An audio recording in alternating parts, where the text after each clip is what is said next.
That spells difficulty." "How perfectly ridiculous," snorted the Trunchbull. "Why are all these women married?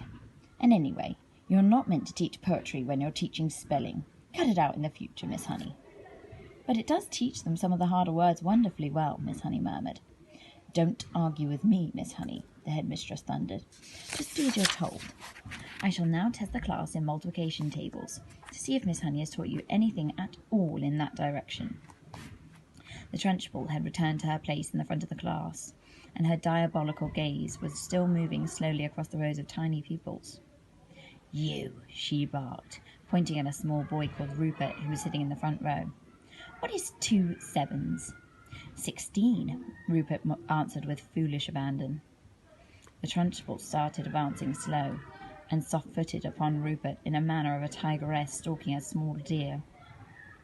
Rupert suddenly became aware of the danger signals and quickly tried again.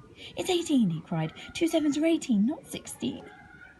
"You ignorant little slug," the Trunchbull bellowed.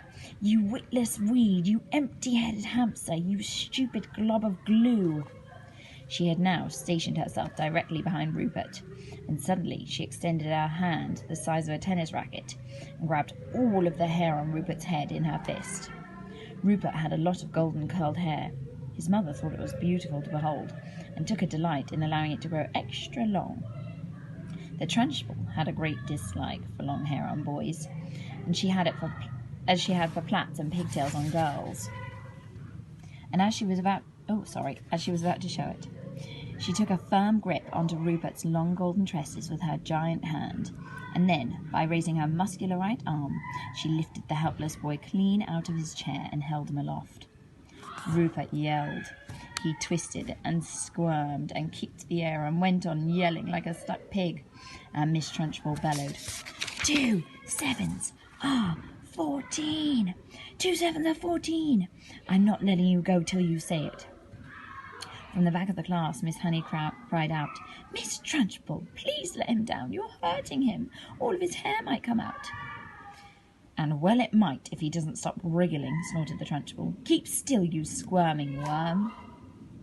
It really was quite an extraordinary sight to see the giant headmistress dangling the small boy high up into the air, and the boy spinning and twisting like something on the end of string, and shrieking his head off. "Say it," bellowed the Trunchbull. "Say 2 sevens are 14. Hurry up, or I'll start jerking you up and down, and then your hair really will come out, and we'll have enough of it to stuff a sofa. Get on with it, boy. Say 2 sevens are 14, and I'll let you go." 2 sevens are 14, gasped Rupert, whereupon the Trunchbull, who was true to her word, opened her hand and quite literally let him go. He was a long way off the ground when she released him, and he plummeted to the earth and hit the floor and bounced up like a football. "Get up and stop whimpering," the Trunchbull barked. Rupert got up and went back to his desk, massaging his scalp with both hands. The Trunchbull returned to the front of the class. The children sat there hypnotized. None of them had seen anything quite like this before. It was splendid entertainment.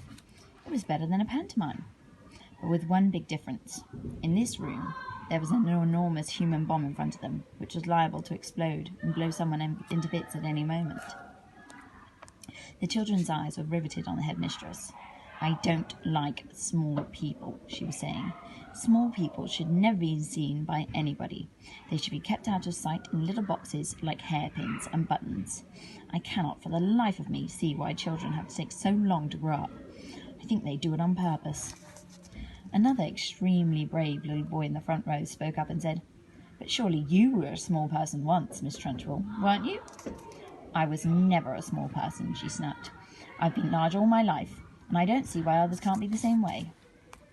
"But you must have started out as a baby," the boy said. "Me?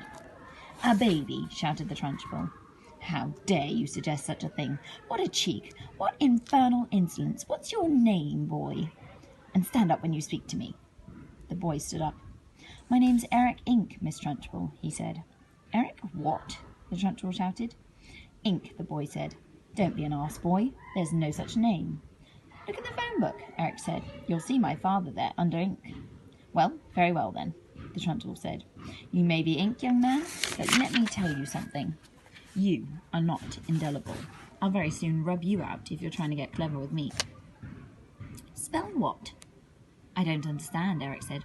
What do you mean? What do you want me to spell? Spell what, you idiot. Spell the word what. W-O-T, Eric said, answering too quickly. There was a nasty silence. I'll give you one more chance, the Trunchbull said, not moving. Ah, yes, I know, Eric said. It's got a H in it. W-O-T. It's easy.